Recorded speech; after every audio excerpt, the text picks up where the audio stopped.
semuanya, Assalamualaikum warahmatullahi wabarakatuh. Di video kali ini saya akan menjelaskan tentang geopolitik atau wawasan Nusantara. Simak ya.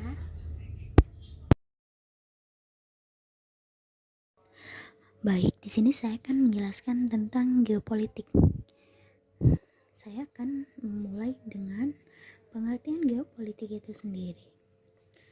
Geopolitik, nama lain dari geopolitik adalah wawasan Nusantara. Nah, wawasan ini berasal dari kata mawas yang artinya melihat atau memandang. Sedangkan Nusantara itu terbagi menjadi dua kata, yaitu Nusa dan Antara, yang dapat diartikan yaitu artinya adalah keluar dan ke dalam. Secara garis besarnya, definisi geopolitik atau wawasan Nusantara ini adalah cara pandang suatu bangsa tentang diri dan lingkungannya yang dijabarkan dari dasar falsafah dan sejarah bangsa itu sesuai dengan posisi dan kondisi geografi negara itu sendiri. Baik, setelah dari pengertian geopolitik, kita lanjut ke latar belakang. Latar belakang wawasan Nusantara. Nah, latar belakangnya itu terbagi menjadi 3. Apa saja? Yang pertama adalah falsafah Pancasila, dan yang kedua adalah aspek kewilayahan. Yang ketiga ada aspek sosial budaya. Yang ketiga adalah aspek sosial budaya dan kesejarahan. Dari latar belakang kita lanjut menuju kedudukan wawasan Nusantara. Kedudukan wawasan Nusantara di sini terdapat ada 4 poin. Poin yang pertama adalah wawasan Nusantara sebagai wawasan pembangunan.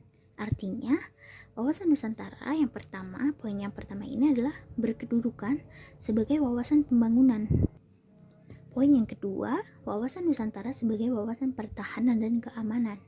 Artinya, wawasan Nusantara pada poin yang kedua ini berkedudukan sebagai wawasan pertahanan dan keamanan.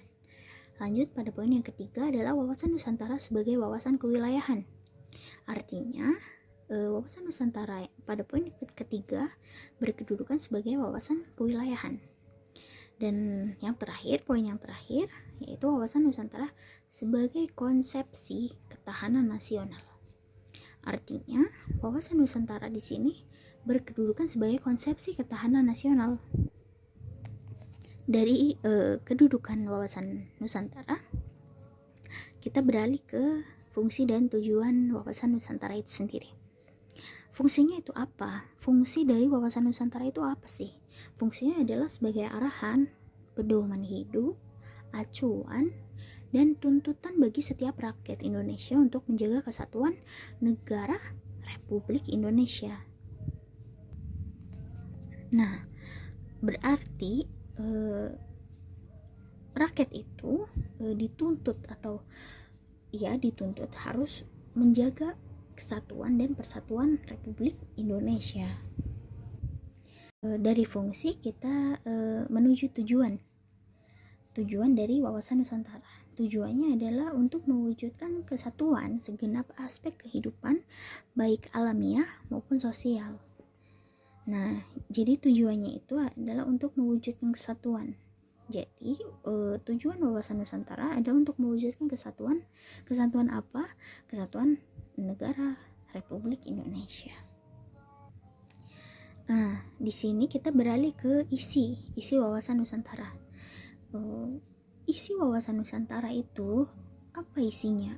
Isinya adalah aspirasi bangsa yang berkembang di masyarakat dan cita-cita serta tujuan nasional yang tertuang dalam pembukaan Undang-Undang Dasar 1945. Berarti isinya itu adalah aspirasi. Isinya itu adalah masyarakat mempunyai cita-cita serta tujuan. Tujuannya itu cita-cita dan tujuannya itu tertuang ke dalam pembukaan Undang-Undang Dasar 1945.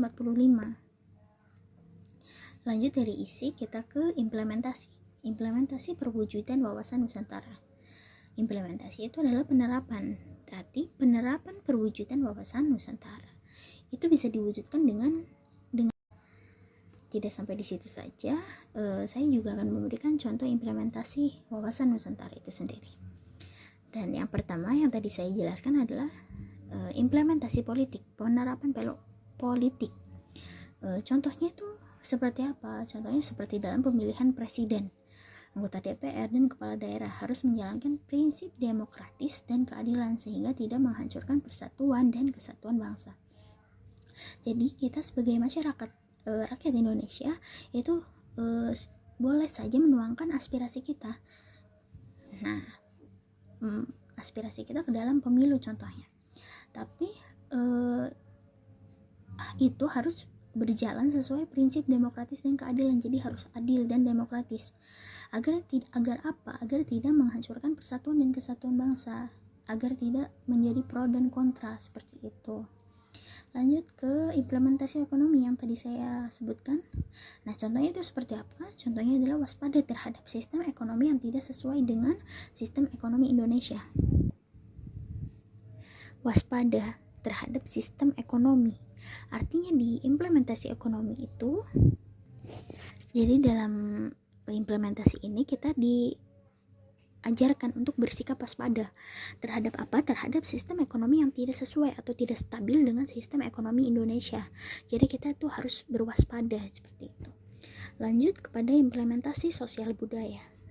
Penerapan sosial budaya ini contohnya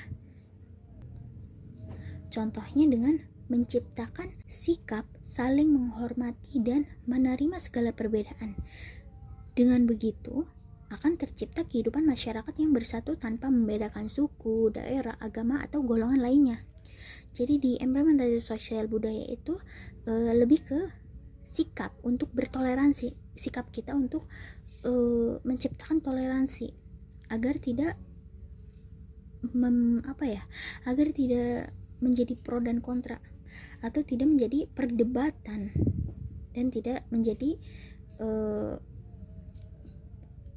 keretakan antara masyarakat yang berbeda-beda seperti beda suku, daerah, agama, atau golongan lainnya. Lanjut ke implementasi yang terakhir, yaitu implementasi pertahanan dan keamanan. Contohnya dengan menumbuhkan kesadaran cinta tanah air dan bangsa yang tercermin dari sikap bela negara.